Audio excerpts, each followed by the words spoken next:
So hello guys, good morning and welcome back to my channel. Welcome back to another episode. আজকে হচ্ছে 5th of May, কালকে ছিল 4th of May, রবিবার। আর এখন সময় হচ্ছে একদম সকালবেলা। আজকে একটু তাড়াতাড়ি উঠে গেছি ঘুম থেকে, তার কারণ হচ্ছে সকালে একটুখানি ফ্রেশ হতে যাওয়ার ছিল, তারপরে আর ঘুম আসছিল না। তবে নামে সকাল থেকে মানে তাড়াতাড়ি উঠে যাওয়া অন্য দিনের তুলনায় তোমাদের একবার আমি দেখাই যে আজকে সকালে উঠেও বাইরের রোদের অবস্থা। এখন আমি চেক করছিলাম, এখন টেম্পারেচার হচ্ছে 32 ডিগ্রি। বারান্দায় গিয়ে দেখালে বুঝতে পারবে। এখনো কিন্তু অ্যাকচুয়ালি দিন শুরু হয়নি, ঠিক আছে? তো মোটামুটি এই হলো এখন রোদের অবস্থা সকালবেলা। তো সকালে উঠে আমি একটুখানি কনফিউজ ছিলাম যে কি করব, চা খাবো নাকি একটুখানি জুস খাবো। তো আজকে একটু বেরোনোর আছে কিছু কাজে, এসে যাচ্ছিল। তো আজকে কিছু কাজ নিয়ে অ্যাকচুয়ালি বেরোনোরও আছে টুকটাক টুকটাক। সেই কারণে দুপুরবেলা ভাবছিলাম যে আমি জুসটা দুপুরবেলায় না হয় খাবো আমরা। আহ, আমরা কি করি জেনারেলি তোমাদের দেখাচ্ছি, তার আগে আমি দেখাই এখন আমি কি করছি। এখানে দেখো আমি অলরেডি আদা দিয়ে জল গরম করছি। আর এরপরে এর মধ্যে অ্যাড করবো হচ্ছে, একটু পরে আর একটু গরম হয়ে গেলে হানি। তো একটু হানি আর লেবু দিয়ে একটু হালকা করে চা খাবো সকালবেলা। হানি আর লেবু দিয়ে মোটামুটি চা, জলটা উতরে এসছে। এবার এখান থেকে নিয়ে নেবো হচ্ছে চা পাতা। ডৌ কাটিং চাই খাই আজকে। চা পাতা দিয়ে দেবো, চা পাতা অ্যাড করে হালকা উতরে নিয়ে বন্ধ করে দেবো। আমি খুব বেশি কড়া লিকার খাই না, আর কাটিং চায়টা নিলাম তার প্রধান কারণটা হচ্ছে কাটিং চায়টার মধ্যে না একটু এলাচ ফেলাচও থাকে। তো ওটা টেস্ট একটা এনহ্যান্স করে, যদিও আমরা চিনি খুব একটা খাই না, সেজন্য আমি হানি দিয়েই খাই। চিনি অ্যাকচুয়ালি আসেই না বলতে গেলে, কিছুটা থেকেও গেল চা। তার ঠিক আছে, অসুবিধা নেই।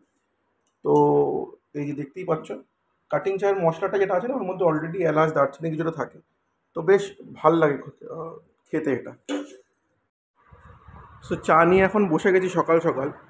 আর একটা গুরুত্বপূর্ণ কথা বলে নিই, গুরুত্বপূর্ণ না অ্যাকচুয়ালি, কালকে যে আমরা ওই বিজুলিগিরি গেছিলাম সেটাকেই কন্টিনিউশনে রেখে রাত্রিবেলা আমরা অ্যাকচুয়ালি ডিনারটা করি। এবং ডিনারটা যথেষ্ট ভালো ছিল। সিআর পার্কে আমরা গেছিলাম, তখন আমরা মানে অনেকদিন আগের কথা, তখন আমরা বিজুলিগিরি থেকে খাবার এনেছিলাম, বিরিয়ানি টু দিস রেসিপি। কিন্তু সেইবারে কিন্তু বিরিয়ানিটা ততটাও ভালো ছিল না। অ্যাকচুয়ালি ভালো ছিল না বলা ভুল, কলকাতা বিরিয়ানি বলে আমাদেরকে দেওয়া হয়েছিল, বাট ওটা অ্যাকচুয়ালি এখনও সেটা পুরোটাই নর্থ ইন্ডিয়ান স্টাইলেই কিন্তু ছিল। কিন্তু কালকে আমরা যে আইটেমসগুলো এনেছিলাম সবকটা আইটেম ভালো ছিল। চিংড়ি মাছ আমি খাই না, বাট ওয়াইফ যা বললো, সুইটি যা বললো, চিংড়ি মাছটাও ভালো ছিল। ভেটকি পাতুরিটাও ভালো ছিল। 2 পিস ছিল, 1 পিস আমি রেখে দিয়েছি, কালকে 1 পিসই খেয়েছি। আর আমি তো একদম বলতে পারবো না যে ভীষণ ফ্রেশ ভেটকি ছিল, বাট যথেষ্ট ফ্রেশ ছিল। মানে দিল্লিতে যথেষ্ট মানে যতটা এক্সপেক্ট করা যায় তার থেকে বেশি ফ্রেশ ভেটকি ছিল। আর বেগুন পোস্তটাও বেশ ভালো ছিল, একটু অন্যরকম স্টাইলে বানানো। জেনারেলি আমি লম্বা লম্বা বেগুন কেটে পোস্ত খেয়েছি, এদেরটা দেখলাম ছোটো ছোটো করে। বাট ভালো। আর বেঙ্গলি স্টাইল ফ্রাইড রাইস যেরকম হয়, গাজর বিনস ক্যাপসিকাম এসব দেওয়া, তো খাওয়া দাওয়া মোটামুটি ভালো। কিন্তু আর কোয়ান্টিটিও মোটামুটি ভালো, আমাদের কিছুটা রয়েও গেছিলো। আজকে দুপুরে আমি একটা স্পেশাল মেনু খাবো, যখন খাবো তখন দেখাবো। সেটা আমার অনেক দিন ধরে ইচ্ছা করছিল, বাট সময় সুযোগ হচ্ছিল না। তবে আজ আমি ডিটারমাইন্ড যে আমি ওটা খাবো, তো সেটা আমি দেখাবো। আর এখন চাটা খেয়ে একটু বেরোবো, টুকটাক কিছু সোসাইটি অফিসে কমিউনিটিতে গিয়ে কিছু কাজ আছে, সেগুলো যখন যাবো তখন বলবো। আরও টুকটাক জিনিসপত্র কিছু কেনার আছে ঘরের জন্য, সেগুলো আমি তখন দেখাবো। তো চলো এখন আমরা আরামসে চাটা এনজয় করি। সকাল সকাল কে উঠে এসছে ঘুম থেকে? আমি যখন গেলাম তখন আরামসে বাবু এসে চালিয়ে ঘুমাচ্ছিল। সুইটি ওয়াশরুমে গেছিলো স্নান করতে, আমাকে দেখেই হয়তো বাসনের আওয়াজ পেয়েছে, উঠে চলে এসছে। Good morning. নো নো ম্যাম্বো। গুড মর্নিং ম্যাম্বো, good morning. Sit sit sit, good boy. উঠে এসছে, উঠে এসছেন। আর উঠে এসেই আদর খেতে শুরু করেছেন। এই কাজ ওনার, সারাদিন খাবার খাবে আর আদর খাবে।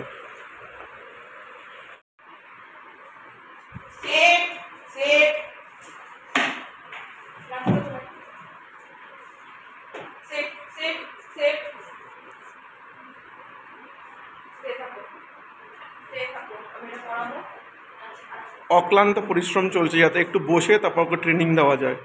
কারণ ট্রেনার বলে গেছে যে আমার ট্রেনিংটাই মেন না, আপনারা বাড়িতেও মাঝে মধ্যে ট্রেনিং দেবেন। সব রকমভাবে ট্রেনিং চলছিল, সিট, ক্রল, ডাউন, নামাস্তে। দেখতেই পাচ্ছ কীরকম করছে।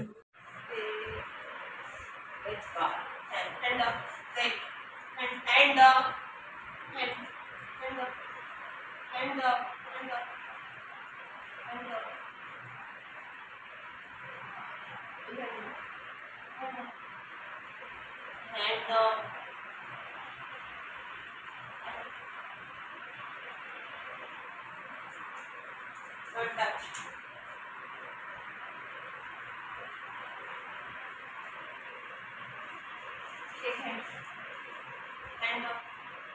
চাটাকে একটু রেস্ট নিয়ে বেরোলাম, যাবো আর গাড়ি নিয়েই যাবো। যদিও যাবো সোসাইটির একটা গেটে, তারপর ওখান থেকে আরেকটা গেটে, হাঁটাই পথ মোটামুটি 1/2 কিলোমিটার মতন, কিন্তু এই গরমে হাঁটার কোনো রিস্কই নেব না, আমি সেজন্য গাড়ি নিয়েই যাচ্ছি। আর এই দেখো, এটা হচ্ছে আমাদের সোসাইটির সুইমিং পুল, মানে এটা আমাদের বিল্ডিংয়ের কাছাকাছি সুইমিং পুল। তো এই সুইমিং পুলটা আর জিম যেটা আছে, মানে ক্লাব হাউস টু যেটা আমাদের টাওয়ারের সামনে, ওইটাকে অ্যাক্সেস করার জন্য একটা মেম্বারশিপ নিতে হয়। মেম্বারশিপটা খুবই রিজনেবল, 590 টাকা পার মান্থ পার হেড। তো তার জন্য একটা ফর্ম থাকে, সেই ফর্মটা আগের দিন আমি নিয়ে এসেছিলাম, সব ভরে নিয়েছি, তার সঙ্গে কিছু ডকুমেন্টসও সাবমিট করতে হয়। আগের দিনকে যিনি মেম্বারশিপ করানো ছিলেন, তো আমি এখন যাচ্ছি গিয়ে মেম্বারশিপটা করিয়ে নেব। আর দেখি, জানি না কতটা ইউজ করব, বাট যখন ইউজ করব তখন অ্যাটলিস্ট এই মেম্বারশিপটা দিয়েই করতে হবে, তো তখন কাজে আসবে। আর গরমকালে কিন্তু সন্ধ্যাবেলার পরে গিয়ে শনি রোববারটা সুইমিং পুলে একটুখানি ঝাপাঝাপি করাই যায়। আহ, আশা করি সেটা রিফ্রেশিং হবে। যাই হোক, এসে গেছি গাড়িতে। যাই কাজগুলো সেরে আসি, তারপর বাকি কথা বলছি। যাচ্ছে হচ্ছে এখন সোসাইটি অফিসের দিকে। সোসাইটি অফিসটা মেন গেটে, মানে মেন গেট বলতে 1 নম্বর গেটে। আর বাকি যে টুকটাক আমার জিনিসপত্র লাগবে সেগুলো আবার হচ্ছে 3 নম্বর গেট। তো দুটোই মানে, আর আমাদের টাওয়ারটা একদম মিড পয়েন্টে, তো দুটোই আমাদের টাওয়ার থেকে মোটামুটি 1/2 কিলোমিটার ডিস্টেন্সে। এতটা আর গরমের মধ্যে হাঁটার কোনো ইচ্ছা ছিল না বলেই গাড়িটা নিয়ে আসা। আর এই সামনে ডান দিকে দেখা যাচ্ছে, সেইখানটা হচ্ছে আমাদের সোসাইটির অফিস। তো গাড়িটা এখানে সাইডে কোথাও একটা পার্ক করতে হবে, পার্ক করে যেতে হবে। এই যে এই ডান দিকের ছোট্ট বিল্ডিংটা হচ্ছে সোসাইটি অফিস। তো গাড়িটাকে এদিকে কোথাও একটা রেখে দিতে হবে, রেখে দিয়ে সোসাইটি অফিসে যাব। এইটা হচ্ছে আমাদের সোসাইটি অফিস। তারপরে ওখানে কাজগুলো সেরে বেরোবো, বেরিয়ে বাকি তারপরে কাজ করব, মানে বাকি যে আমার কাজ নিয়ে বেরিয়েছি সেগুলোকে ক্লোজ করতে হবে। দেখি এখানে একটা পার্কিং মনে হচ্ছে অ্যাভেলেবেল আছে, এখানটা ঢুকিয়ে দিই। ও না, বাইক রাখা আছে। চলো, গাড়িটাকে একটু অন্য কোথাও সাইড করতে হবে মনে হচ্ছে। এদিকে কোথাও একটা করে সাইড করি। সোসাইটি অফিসে হচ্ছে স্কুটার, এখানে আবার একটা ডিসপ্লে লাগানো গাড়ি, স্লাভিয়া। স্লাভিয়া গাড়িটা বেশ ভালো কিন্তু, সেডান, এবং খুব হাইফাই দামও নয়। আমার তো বেশ পছন্দের গাড়িগুলোর মধ্যে একটি স্লাভিয়া, যদি সেডানের কথা বলা হয়। আর মোটামুটি কম্প্যাক্ট এসইউভির মধ্যে ক্রেটা, ফ্রংস, গ্র্যান্ড ভিটারা, এগুলো কিন্তু যথেষ্ট ভালো, বাজেট ফ্রেন্ডলি গাড়ি। যাই হোক, গাড়ির কথা না হয় পরে হবে। নামি, জিনিসপত্রগুলোও নিতে হবে আমার, সেগুলো নিয়ে নামি। ফর্ম ঠমগুলো সব এখানে রাখা ছিল আমার গাড়ির মধ্যে। তো চলো যাই, তারপরে বাকি কথা হবে। সোসাইটি অফিসের কাজ হয়ে গেছে। মেম্বারশিপ কার্ডটা আজকে পেলাম না, ওরা বললো যে আপনি সব জমা করে দিয়ে চলে যান, আর কার্ডটা 24 ঘন্টা পর পাবেন। আর জানি না কেন, আমার তো গাড়িতে সব ডকুমেন্ট রাখা ছিল, বাট এখন মানে জমা করতে গিয়ে দেখলাম যে ফর্মটাই নেই এখানে। তো আরেকটা ফর্ম নিয়ে ওদের থেকে ভরে দিয়ে, সব কিছু তো বাকি ছিলই, সব কিছু করে ফটোগ্রাফ দিয়ে দেওয়া হয়ে গেছে। কালকে এসে একটা ফাঁকে, মানে অফিস যাওয়ার সময় বা ফেরার সময় এসে কার্ডটা নিয়ে চলে যাবো। এখন এখানে কাজ হয়ে গেছে, এবার এখান থেকে চলে যাচ্ছি আরেকটা গেটের দিকে, আরও যে কাজগুলো আছে। মিনওয়াইল একবার তোমাদেরকে সোসাইটিটা দেখাই যে আমাদের কীরকম লাগে দেখতে। তো ওই মেন গেট থেকে আমরা ঢুকছি এখন সোসাইটির ভিতর দিকে। আর এই ডান দিকে বা দিকে এগুলো সব হচ্ছে আমাদের টাওয়ার্সগুলোই। আর 1 নম্বর, আমার যেখানটা গাড়ি পার্ক করেছিলাম তার পিছনেই ছিল হচ্ছে 1 নম্বর গেট। এই সোসাইটির আমি একটাই প্রবলেম যেটা আমি আইডেন্টিফাই করেছি এতদিনে, সেটা আমি বলে দিই, যে টাওয়ার্সের নাম্বারিং যেগুলো করা না, সেগুলোর কোনো লজিক আমি খুঁজে পাইনি। ফর এক্সাম্পল, E7 এখানে দেখতে পাচ্ছ, এর আগের টাওয়ারটা ছিল D5, আর এরপরে দেখতে পারবে E6 টাওয়ার। এই যে E6, E7, এখানে E5 কিন্তু যে টাওয়ারটা, সেটা হচ্ছে আমাদের টাওয়ারের পাশে। আর এখান থেকে আমাদের টাওয়ারের ডিস্টেন্স কিন্তু অনেকটা, মানে অনেক রকম ডান দিক বাদিক করে অনেক কিছু পেরিয়ে, মানে এই টাওয়ার্সগুলোর পিছন দিক দিয়ে আমাদের টাওয়ার। তো D6 এখানে, আবার D2 আমাদের যে টাওয়ারটা সেটা আবার ওদিকটা। জানি না মানে এটার প্ল্যানিংটা কী, বাট আমার তো মাথায় ঢোকেনি যে কী প্ল্যানিং, আর এরকমভাবে কেন নাম্বারিংগুলো করা।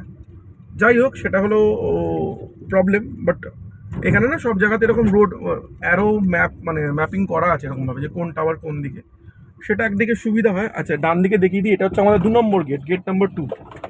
এই যে এটা একটু কম্পারেটিভলি ছোটো গেট। 1 নম্বর গেটটা হচ্ছে সব থেকে বড়ো গেট আমাদের। আর এখন আমি ঢুকে গেলাম, এরকম, এটা হচ্ছে B14 এখানে, কিন্তু B12 হচ্ছে আবার এই গেট নাম্বার 2 থেকে সোজা চলে যেতে হয়, মানে ডান দিকে ঢুকেই ওই দিকটায়।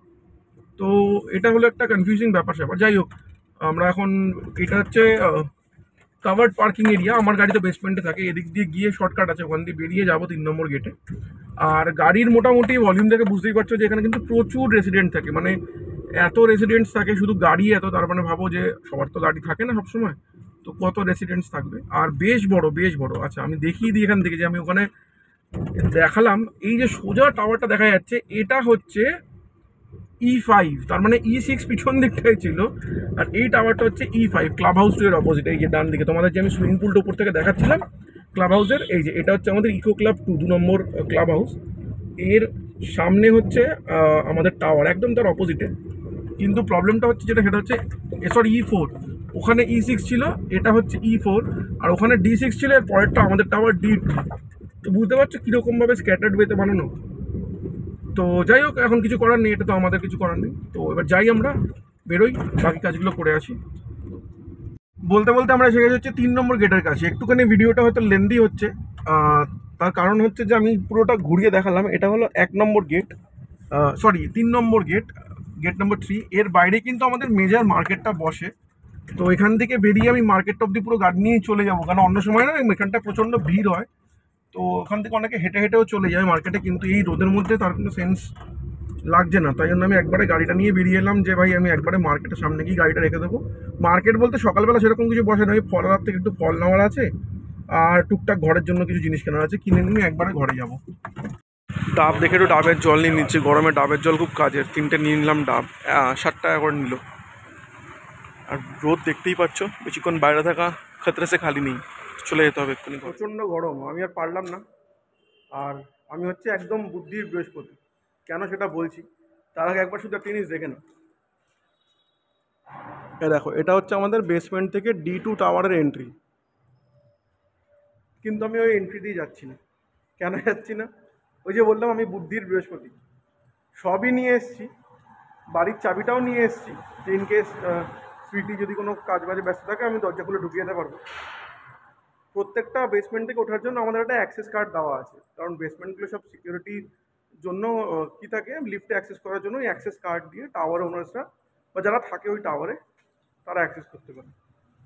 আমি ওই অ্যাক্সেস কার্ডটাই আনিনি, তো ওই জন্য আমাকে এখন কী করতে হবে, অনেক সময় পাশের টাওয়ারে দরজাটা খোলা থাকে, আমি ঢুকে যাই ওখান থেকে। আজকে সেটাও নেই, পুরো বেসমেন্ট ঘুরে এই যে এই রোদের মধ্যে এই র্যাম্পটা থেকে উঠতে হবে, তারপরে ঘুরে আবার আমাকে বিল্ডিংয়ে ঢুকতে হবে। কতটা হাঁটতে হবে রোদের মধ্যে বুঝতেই পারছো, সেই জন্য আমি বললাম যে আমি হচ্ছে একদম বুদ্ধির বৃহস্পতি। আর বাইরে এতটাই গরম যে আমার বেশি মার্কেট ঘুরে জিনিসপত্র কিনতে ইচ্ছা করলো না। সন্ধ্যাবেলা তো বেরোতেই হবে, টুকটাক আমাদের কাজ এবং কিছু গ্রসারিজও নিতেই হয়, সেজন্য আমরা মোড়ে যাই, তখনই নিয়ে নেব। আপাতত শুধু ডাব নিয়ে নিয়েছি, এই যে ডাব, আর বাকি যদি খুব ইমিডিয়েট বেসিসে কিছু দরকার হয় সেটা ব্লিঙ্কিট করে দেবো। তো যাই, আমার এই বুদ্ধির পরিচয় তোমরা পেয়েই গেলে। পিছনে এই যে আমাদের টাওয়ার, তো এখান থেকে আমাকে এখন হেঁটে হেঁটে গিয়ে টাওয়ারে ঢুকতে হবে। ঘরে যাই, তারপরে পরে তোমাদের সঙ্গে কানেক্ট করছি, কারণ গিয়ে এখন দরকার হচ্ছে রেস্ট। বাড়ি এসে করে নিচ্ছিলাম মা বাবার সঙ্গে ভিডিও কল, কারণ জেনারেলি উইকেন্ডটাই খালি হয় ওদের সঙ্গে কথা বলার জন্য ভিডিও কলে, বাকি সারা সপ্তাহ এমনি ফোনেই কথা হয়। হয়ে গেল, একবারই হয়ে গেল। আবার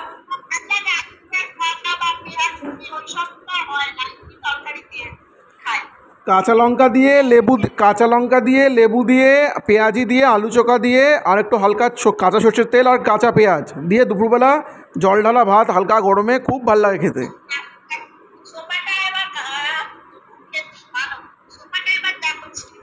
কিছুই হবে না, ও এখানে এতদিন ধরে রয়েছে, কিছুই হয়নি।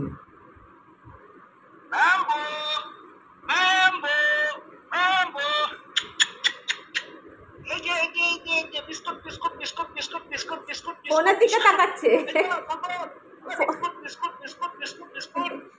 এখন চলছে এই যে ইনি বসে আছেন মুখ উঁচিয়ে, কারণ ওনার খাবারের প্রিপারেশন চলছে।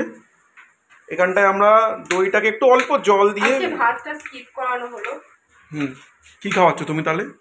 অনেক গরম না, তাই ভাতটা স্কিপ করানো। আজকে ওকে ফ্রুট স্যালাড দিচ্ছি, দই দিয়ে রায়তা, স্যালাড না ফ্রুট রায়তা খাবে আজকে। হ্যাঁ, শশা দিয়ে আপেল দিয়ে, তরমুজটা অ্যাকচুয়ালি জুস করে খাওয়ানো হচ্ছে, তাই তরমুজটা কেটে দেওয়া নেই। গাজর দিয়ে, হ্যাঁ গাজরটা ওই সেমি ফ্রুট সেমি ভেজিটেবল বলা যায়। আর ফ্রুটস নেই কিছু, তরমুজ শেষ হয়ে গেছে। এগুলো দিয়ে ঘুলিয়ে খাওয়া হবে, তাই জন্য স্যার ওর মা বসে রয়েছেন। আর আমার আজকে দুপুরে স্পেশাল মেনু, আমার দুপুরে স্পেশাল মেনু কি সেটা আমি বলে দিচ্ছি। আমার দুপুরে স্পেশাল মেনুতে থাকছে আজকে হচ্ছে জল ঢালা ভাত। অনেকদিন ধরে ইচ্ছা করছিল, কিন্তু যাই হোক খাওয়া হয়ে উঠছিল না। সকালে এটা বললাম সেই জন্য এখন জল ঢালা ভাত খাবো। তার সঙ্গে থাকবে হচ্ছে লেবু, কাঁচা লঙ্কা, কাঁচা পেঁয়াজি, আলু চোখা, ডিমের ভুজিয়া, তেল পটল, এরকম এই দুটোর মধ্যে যে কোনো একটা। তো বুঝতেই পারছো নামেই জল ঢালা ভাত, কিন্তু তার সঙ্গে আয়োজনটা বেশ বেশ রাজকীয়। তো আগে আমি খাবার দিয়ে দিই, আর খাবার দেওয়ার পর দেখাচ্ছি তোমাদের কীরকম করে, মানে উইদিন সেকেন্ডস কীরকম খেয়ে নেয়। তারপরে আমাদের খাবারের প্রিপারেশন করে স্নান করে খেয়ে দিয়ে আমরা বেরোবো। উত্তেজনা দেখুন। এবার দেবো কে খেতে, ম্যাম্বো সেট স্টে এবার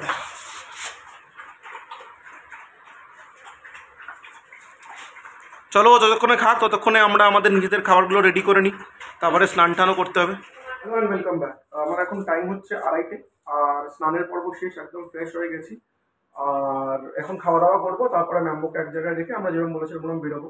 এখন এলাম কারণ হচ্ছে একটা রিজন আছে, আমি দেখাচ্ছি আগে, তার সঙ্গে বলছি। দেখতে পারবে এখানে কিছু জুসেস রয়েছে, যেমন এটা হচ্ছে ওয়াটারমেলন মানে তরমুজ, এটা হলো নর্মাল লেবুর জুস, এটা হলো অরেঞ্জ, আর এটা হলো হচ্ছে ওই জিরেকে তোমার একটু শুকনো ফ্রাইং প্যান বা কড়াইতে তেলে সেটাকে ভেজে আর একটু সোডা দিয়ে। এবার এগুলো কেন দেখানো, এগুলো দেখানোর পিছনে কারণ একটাই, সেটা হচ্ছে আমরা অনেকেই দোকান থেকে অনেক রকম ব্র্যান্ডেড জুস কিনে এনে খাই, তবে সেটা একটু সিনথেটিক টাইপের হয়, তাতে অনেক রকমের প্রিজারভেটিভস থাকে। তো আমরা এখন যেটা করি সেটা হচ্ছে যে বাজার থেকে ফল নিয়ে আসি, যেরকম তরমুজ নিয়ে এসেছি বা অরেঞ্জ নিয়ে এসেছি, এবং সেরকম ক্ষেত্রে ঘরে লেবু, নুন, চিনি যা থাকে সেরকম করে করে একটা গাঢ় যেটাকে বলে বেস বানিয়ে বোতলে স্টোর করে রেখে দিই। তাদের সুবিধাটা হচ্ছে ইভেন যেগুলো আমরা ওয়াটারমেলন বা অরেঞ্জ এগুলোর মেন পাল্পটাই রেখে দিই। তাদের সুবিধাটা হচ্ছে যে যখনই আমরা বেরোবো, যেমন এখন বেরোবো বা কখনো আমি অফিসে যাচ্ছি তার আগে জুস খাবো, বা কখনো খুব জল টেস্টটা পাচ্ছে তখন জুস খাবো, তো আমরা কি করি এটার 1/4, একটা পুরো 1 লিটারের বটলের 1/4 এই পাল্পটা দিয়ে দিই, তারপর ঠান্ডা জল মিশিয়ে একটু শেক করে নিলেই একদম ফ্রেশ ঠান্ডা, তাতে না ফল কাটার ঝামেলা, না তখন মিক্সিতে ঘোরানোর ঝামেলা। তো এইসব ঝামেলাগুলো থেকে বাঁচার জন্য শর্টকাট উপায় আমরা এইভাবে বানিয়ে রেখে দিই। এখন ওরকমই বানাবো, কারণ 1 ঘন্টা পরে বেরোবো, তখন জুস দরকার হবে। তো ম্যাম্বোকে এরকমভাবে জুস দিই। ম্যাম্বো আমাদেরটা একটু আমরা উপর থেকে চাট মশলা বা বিটনুন দিয়ে দিই, ম্যাম্বোটা তো একদম রই থাকে, তো ওরকমই দিয়ে দিই। তো চলো এখন এগুলোকে বানিয়ে নিই, বানিয়ে ফ্রিজে ঢুকিয়ে দেবো, 0.5 ঘন্টা 45 মিনিট ঠান্ডা হবে, তারপরে বেরোনোর সময় নিয়ে বেরিয়ে যাবো। একবারে দেখা হচ্ছে খাবার টেবিলে।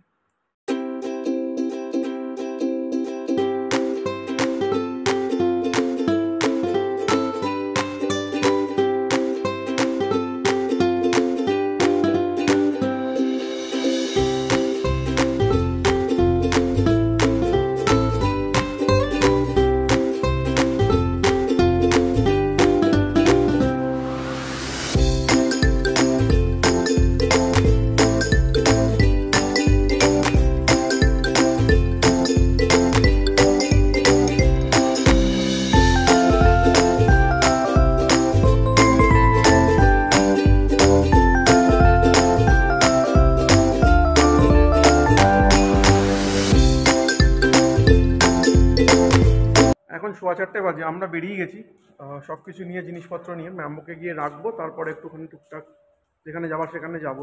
একটু লেট হলো, 3:30 নাগাদ বেরোনোর প্ল্যান ছিল, কিন্তু ঠিক আছে, প্রচণ্ড রোদ ছিল, একদিকে ভালো হয়েছে, এখনও তাপ অনেকটাই, এখন রেস্টুরেন্টে আছি বলে অতটা গরম লাগছে না।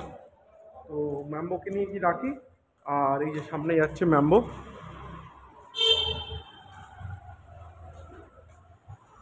তো এই হলো ব্যাপার, এখন লোকে রেখে দিই, তারপরে যাবো হচ্ছে আমরা জিনিসপত্র কিনতে। এখানে এসছি তার কারণ হচ্ছে ভাবছি কিছু ফর্মালস কিনবো, দেখি কীরকম কী এখানে আছে এবং কীরকম কী পাওয়া যাচ্ছে সেই বুঝে কিনবো। তারপর এখান থেকে গড় সিটি যাবো। এখন মোটামুটি 4:45 বাজে, বাট টেম্পারেচার এখনও 39 ডিগ্রিজ, আর রোদের চাপ প্রচণ্ড। সানগ্লাসটা আনতে ভুলে গেছি, মানে সানগ্লাসটা ভেবেছিলাম যে লাগবে না, কেন গিয়ে তো মলটাই ঢুকে যাবো, বাট এখন মনে হচ্ছে আনলে ভালো হতো, গাড়ি চালানোর সময় কাজে লাগতো, প্লাস এমনিও কাজে লাগতো। যাই হোক, ভিতরে ঢুকি এখান থেকে, তারপরে দেখছি আমি ভিতরে কী কী আছে, সে বুঝে কেনাকাটি করবো। আচ্ছা, এখানে একটু মলটার ব্যাপারে বলে দিই। এটা হলো নয়ডার স্পেকট্রাম মল। স্পেকট্রাম মলের যে লোকেশনটা সেটা হচ্ছে একদম সেক্টর 75-এ। আমাদের এখান থেকে মোটামুটি অ্যারাউন্ড 7 কিলোমিটার্স, মানে আমরা যেখানটা থাকি গ্রেটার নয়ডা ওয়েস্ট, সেখান থেকে অ্যারাউন্ড 7 কিলোমিটার্স। টাইম লাগে অ্যারাউন্ড 20 মিনিটস, একদম যেহেতু মেট্রো স্টেশনের গায়ে সেই জন্য খুব ইজিলি কিন্তু মেট্রো থেকে অ্যাক্সেসেবল। মলটায় ঢুকে গেলাম। আচ্ছা, এখানে একটা ক্যাচ আছে, মলটা কিন্তু যেখানটায় আমরা ল্যান্ড করলাম মানে গ্রাউন্ড ফ্লোর, সেটা কিন্তু এসি নয়, সেখানে নর্মাল ফ্যান চলছিল। আর সবথেকে ভালো জায়গা হচ্ছে এইটা, এখানে বাচ্চা থেকে বড় সবাই কিন্তু বিশাল মজা আনন্দ করতে পারে। এই জাম্পিং ট্রাম্পোলিন টাইপের পুরো বিশাল বড় জায়গা নিয়ে বানানো আছে এবং এটাই হচ্ছে স্পেকট্রাম মলের স্পেশালিটি। এছাড়াও প্রচুর খাবার দোকান, গেমিং জোন যেমন স্ম্যাশ, তারপরে হচ্ছে হাইপার মার্ট, মানে যাবতীয় নিত্য নতুন বা নিত্য প্রয়োজনীয় যে জিনিসপত্র সেগুলোর সব কিছু এখান থেকে পাওয়া যায়। আমরাও ফাইনালি এবারে আজকে মোড়ে না গিয়ে এখান থেকেই কিনলাম। তাছাড়াও পরপর সালন আছে, সেই সালনের গল্পতে পরে আসছি। এবং কিছু খাবারের দোকান, কিছু কফির বার যেগুলোকে বলে, কিছু ছোটো ছোটো আউটলেট স্ন্যাক্সের জন্য, গার্মেন্টসের দোকান, রিলায়েন্স ট্রেন্ডস থেকে, ম্যাক্স থেকে, ওসওয়াল, ইলেকট্রনিক্সের দোকান, সবই কিন্তু এই মলে রয়েছে। আর মোটামুটি এটা যেহেতু লোয়ার গ্রাউন্ড ফ্লোরে, এখানটাতে বেশ ঠান্ডাই ছিল আর ভালোও লাগছিল। তো যতক্ষণ আমরা মলটা ঘুরছি আর এক্সপ্লোর করছি, চলো তোমাদের দেখিয়ে দিই ওই সাইডে ম্যাম্বো কী করছিল। অ্যাকচুয়ালি ভিডিওটা পেয়েছি যেখানে আমরা ম্যাম্বোকে রাখি ডে ক্রেশে, সেখানে। আর আমাদের কিন্তু এই ডে ক্রেশটা ফিক্সড। পেটিক বলে একটা ডে ক্রেশ আছে আমাদের বাড়ি থেকে খুবই কাছে। আমরা যখনই কোথাও বাইরে যাই বা হাফ ডে হোক বা ফুল ডে হোক ম্যাম্বোকে রাখতে হয়, তো আমরা এখানেই রাখি। ওরা কিন্তু ভালোই টেক কেয়ার করে আর প্রত্যেক টাইম মানে একটা টাইম ইন্টারভেলের পর আমাদেরকে ভিডিও পাঠিয়ে দেয় যে আপনার যে পাপকে আপনি রেখেছেন বা আপনার যে ডগকে আপনি রেখেছেন সে ভালো আছে, সে এখন খেলাধুলো করছে। ওদের ভিতরে লঞ্চ বানানো আছে, খেলার জায়গা আছে এবং প্রচুর আরও আলাদা আলাদা পাপিস থাকে বলে ঘুলে মিলে থাকে। এরপর আবার যখন খায় তখনও ছবি পাঠিয়ে দেয় যে হ্যাঁ ও এখন খাচ্ছে। ওই সাইডে যেরকম ম্যাম্বো মজা করছে ওর ডগ বোর্ডিং হাউসে, এই সাইডেও কিন্তু আমাদের আস্তে আস্তে পুরো কেনাকাটা অ্যান্ড শপিং সবই শেষ হয়ে গেল। সব কিছু করে আমরা গাড়িতে গিয়ে জিনিসপত্রগুলো রাখলাম, কেন তো হেভি ব্যাগ নিয়ে ঘোরা যায় না বলে। তারপরে এসে একটা ব্যাপক জিনিস নিলাম, সেটা হচ্ছে একটা প্রপার পেডিকিউর। অনেকেই বলবে যে এত এক্সপেন্সিভ পেডিকিউর নেওয়ার কী প্রয়োজন, তবে আমার যেটা মনে হয় যে যেহেতু আমরা এত কষ্ট করি, সারা বছর কষ্ট করি উপার্জন করার জন্য, তার প্রধান কারণ কিন্তু যাতে আমরা একটুখানি ভালোভাবে থাকতে পারি, সচ্ছলভাবে থাকতে পারি। তাতে অনেক সময় অনেক শখ আহ্লাদ থাকে যেটা সারা বছর তো পূরণ করা আমাদের সম্ভব হয় না, বাট যখনই একটু ফাঁক ফোকর পাই তখনই যেন মনে হয় যে একটু পূরণ করে নিই। কারণ নিজেদের শখ নিজেরা যদি পূরণ করি তাহলে কিন্তু তার একটা আলাদা স্যাটিসফ্যাকশানও আছে। আর এইটা আমার ফার্স্ট টাইম এক্সপিরিয়েন্স হচ্ছিলো। আমার পাটাকে নিয়ে তো ঘষে মেজে, মানে দেওয়াল থেকে যেরকম নুন ছাড়ায় সেরকমভাবে ঘষে মেজে পরিষ্কার করে ফাইলিং করে তারপরে শ্যাম্পু দিয়ে ট্যানিং লাগিয়ে ময়েশ্চারাইজার দিয়ে ভালো করে করে দিচ্ছিলো। সেম জিনিসটা সুইটিরও কিন্তু হচ্ছিলো। বেশ একটা রাজা রাজা ফিল আসছিলো। মাসাজিং চেয়ারে হেলান দিয়ে বসে আর সামনে একজন কেউ বসে তোমাকে এত ভালো ট্রিট করছে। তো আমাদের কিন্তু বিশাল আরাম এসে গেছিলো এটা করে। দেখতেই পাচ্ছ এখন আমরা ট্যানের প্যাকটা লাগিয়ে বসেছিলাম। আর এরপরে বেশিক্ষণ লাগলো না, মোটামুটি ওভারঅল সেশনটা 45 মিনিটস টু 1 আওয়ারের ছিল। Experience was great. এটা লুক সেলুন স্পেকট্রাম মলে। মলে আসার সবথেকে বড় অসুবিধা হচ্ছে যে পার্কিংয়ের পিলার নাম্বার যদি মনে না থাকে গাড়ি খুঁজতে হয়রান হয়ে যায়, যেটা আমার এখন হচ্ছে। প্রত্যেকবারই আসি, প্রত্যেকবারই পিলার নাম্বার মনে করতে ভুলে যাই। কলকাতাতে সব মলের সব বেসমেন্টই চেনা ছিল, অসুবিধা হতো না। এখন মোটামুটি এই মাথা থেকে ওই মাথা হাঁটছি, সবাইকে জিজ্ঞেস করছি যে এইখান থেকে কোথায় নামে। আমার একটা জিনিস মনে আছে যে যেখানে নেমেছিলাম সেখানেই রেখেছিলাম, তো ওই দিকটাই যাচ্ছি। আশা করি এই সামনে দিয়ে নামে বেসমেন্ট 1-এ, আর আমার আশা করি এইখানটাতেই থাকবে গাড়ি। দেখা যাক, ওখানটা গিয়ে বুঝতে পারবো। ঠিকই মাথায় ছিল এই যে এখান থেকে র্যাম্পটা নামছে, নেমে আমার গাড়ি এখানে রাখা ছিল। ভাগ্যিস আমার মনে ছিল, আমি খুঁজে পেয়ে গেলাম, নাহলে আরও বেশি হয়তো খুঁজতে হতো। তো চলো এখান থেকে এখন বেরোবো। এখন মোটামুটি টাইম হচ্ছে 7:45। এখান থেকে বেরোই, তারপরে গিয়ে ম্যাম্বোকে নিতে হবে, নিয়ে তারপরে বাড়ি যাবো। আর খিদে পাচ্ছে, একটু হালকা চাটফাট যদি খাই তো রাস্তায়। ওখান থেকে বেরিয়ে একটা কার্টে দাঁড়িয়ে গেছিলাম মোমো খেতে। আর মোমো খেতে খেতে বলে দিই, আমাদের যে পুরো পেডিকিউর সেশনটা দুজনের কিন্তু লেগেছে টোটাল 2300, 2300 টাকা। আর আজকের এই পুরো লাক্সারিটা কিন্তু স্পন্সার্ড বাই আমার ওয়াইফ, এই যে এখন মোমো খাচ্ছে। তো বেশ ভালো একটা এক্সপিরিয়েন্স করেছি। ফাইনালি আমরা বাড়ি এসে গেছি, বাড়ি মানে বেসমেন্টে এসে গেছি, পার্কিং করে দিয়েছি, ম্যাম্বোকেও নিয়ে নিয়েছি। ম্যাম্বো এখন বেসমেন্টে একটু টয়লেটও করলো। আর আমরা এখন যাচ্ছি উপরের দিকে। মোটামুটি একটা সেমি প্রোডাক্টিভ ডে। টায়ার্ডও লাগছে, গিয়ে এখন একটু রেস্ট নেবো, তারপরে ম্যাম্বোকে খাবার দিয়ে আমরা ডিনার করব। কালকে থেকে আবার নর্মাল অফিস, নর্মাল সব কিছু। আবার 5 দিনের যুদ্ধ, তারপর আবার গিয়ে 2 দিন ছুটি। তো চলো, এটাই আমাদের উইকেন্ড ছিল, তোমাদের সঙ্গে শেয়ার করলাম। ছোটো ফ্যামিলি হলেও মনে হলো শেয়ার করাটা দরকার, তাই করলাম। আশা করি ভালো লেগেছে। যদি ভালো লেগে থাকে please like, share and subscribe. Good night.